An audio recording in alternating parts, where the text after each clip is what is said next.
સ્વાગત છે તમારું મારા ચેનલમાં। સૌથી પહેલાં તો જય શ્રી કૃષ્ણ બધાને। કેમ છો બધા મજામાં? આજે આપણે બનાવશું ગોળ કેરીનું અથાણું। ગોળ કેરીનું અથાણું બનાવવા માટે મેં આ અડધો કિલો જેટલી કેરી લીધેલી છે। બે મોટી સાઈઝની મેં અહીંયા કેરી લીધી છે, એને આપણે આ રીતે કટ કરી લઈશું। આ રીતે આપણે કેરીને સુધારીને તૈયાર કરી લઈશું। આપણે આના નાના નાના પીસ તૈયાર કરવાના છે। આપણે કેરીના અવળી સાઈઝના બધા જ પીસ કટ કરીને તૈયાર કરી લેવાના છે। આ જ રીતે આપણે કેરીને કટ કરીને તૈયાર કરી લેવાની છે। મેં અહીંયા બધી જ કેરીને આ રીતે કટ કરીને તૈયાર કરી લીધી છે। હવે આમાં 2 ચમચી જેટલું મીઠું એડ કરીશું। 1 ચમચી જેટલી આપણે આમાં હળદર નાખશું અને આને મિક્સ કરી લેવાનું છે। આ રીતે આપણે આને મિક્સ કરી લઈશું। હવે આપણે આને ઢાંકી શકાય એવા વાસણમાં કાઢી લેવાનું છે અને 7 થી 8 કલાક સુધી આને આમ જ રહેવા દેવાનું છે। આને આપણે ઢાંકીને 7 થી 8 કલાક સુધી રહેવા દઈશું। જો 7 થી 8 કલાક થઈ ગઈ છે, હવે આપણે આને આ રીતે એક કપડા ઉપર સૂકવી દેવાનું છે। તો આ રીતે આપણે અહીંયા આપણી બધી જ કેરીને સૂકવી દેવાની છે। આને આપણે વધુ પડતી નથી સૂકવવાની, થોડું જ આમાંથી પાણી સુકાઈ જાય ત્યાં સુધી આપણે કેરીને સૂકવી દઈશું। આપણી કેરીમાંથી આટલું પાણી નીકળ્યું છે। 2 થી 3 કલાકમાં જ સુકાઈને તૈયાર થઈ જશે। હવે આપણે અથાણા માટે મસાલા તૈયાર કરી લઈએ। તો બધા જ મસાલા મેં અહીંયા લઈ લીધા છે અને આપણી કેરી પણ સુકાઈને તૈયાર થઈ ગઈ છે। તો આ રીતની ડ્રાય થઈ જાય એટલે આપણે આને એક ડીશમાં લઈ લઈશું। એક વાસણમાં મેં અહીંયા તેલ ગરમ કરવા રાખી દીધું છે। અહીંયા આપણે લઈશું અડધો કિલો ગોળ, 100 ગ્રામ જેટલા ધાણાના કુરિયા, 100 ગ્રામ રાઈના કુરિયા, 2 ચમચી જેટલી વરિયાળી, 100 ગ્રામ મેથીના કુરિયા, સૂકેલા લાલ મરચાં, નમક, કાશ્મીરી લાલ મરચું પાવડર, મરી, હિંગ, હળદર। જે કેરી આપણે તૈયાર કરી હતી એ આપણે લઈ લઈશું। જો આ સુકાઈને ડ્રાય થઈ ગઈ છે। હવે આપણે મસાલાને પીસી લઈશું થોડોક દરદરો। તો ધાણાના કુરિયા, રાઈના કુરિયા, મેથીના કુરિયા અને વરિયાળીને આપણે પીસી લેવાના છે।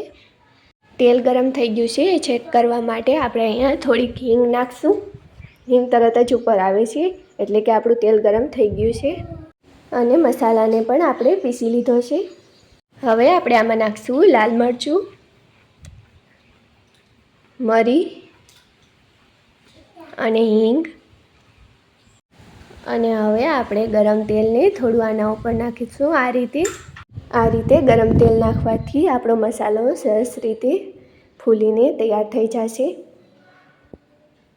હવે આપણે આને મિક્સ કરી લેવાનો છે। હવે જે આપણે તેલ ગરમ કર્યું હતું એ થોડું ઠંડુ થઈ ગયું છે, તો આપણે બધું જ તેલ આ રીતે મસાલામાં નાખી દેવાનું છે અને આને આપણે મિક્સ કરી લેવાનો છે। મેં અહીંયા મગફળીનું તેલ લીધું છે। મગફળીનું તેલ અથાણા માટે ખૂબ જ સારું હોય છે।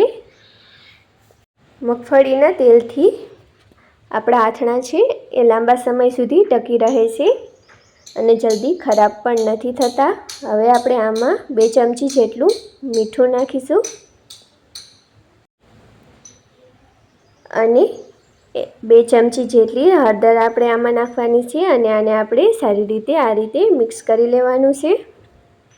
આ રીતે આપણે મીઠું અને હળદરને મસાલામાં સારી રીતે મિક્સ કરી લઈશું। હવે આને આપણે થોડીવાર ઠંડો થવા દેવાનો છે। હજી આપણો મસાલો થોડો ગરમ છે। જો હવે આ ઠંડો થઈ ગયો છે। હવે આપણે આમાં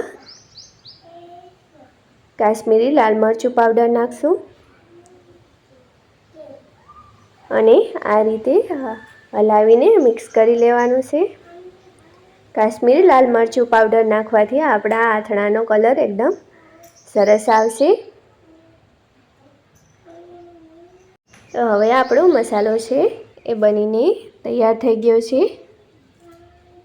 આ રીતે આપણે આને સારી રીતે મિક્સ પણ કરી લીધો છે. હવે આપણે આમાં કેરી નાખીશું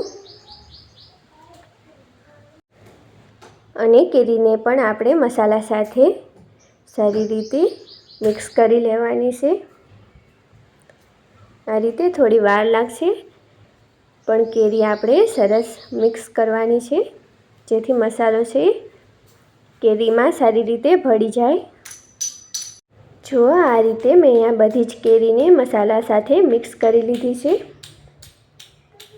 હવે આપણે આમાં જે ગોળ લીધો હતો એ નાખવાનો છે.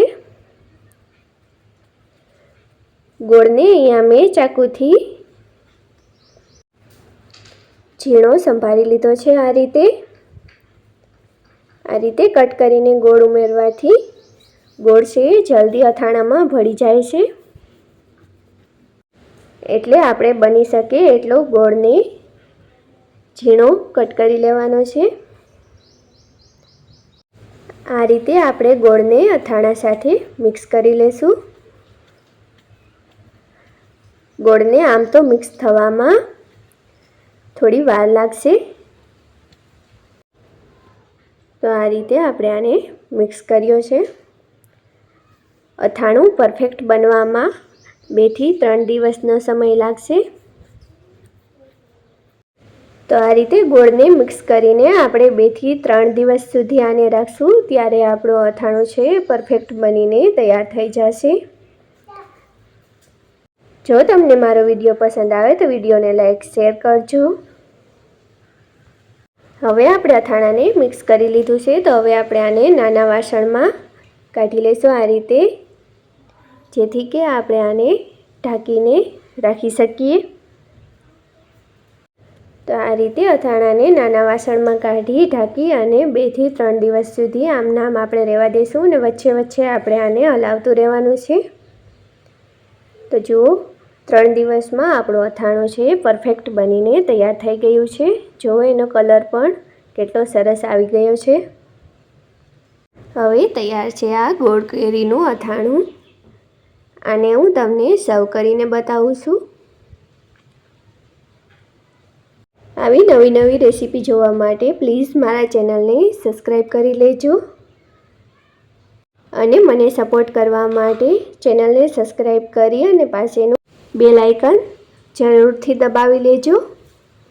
મારી આજની આ રેસીપી તમને કેવી લાગી એ મને કમેન્ટમાં જરૂર બતાવજો.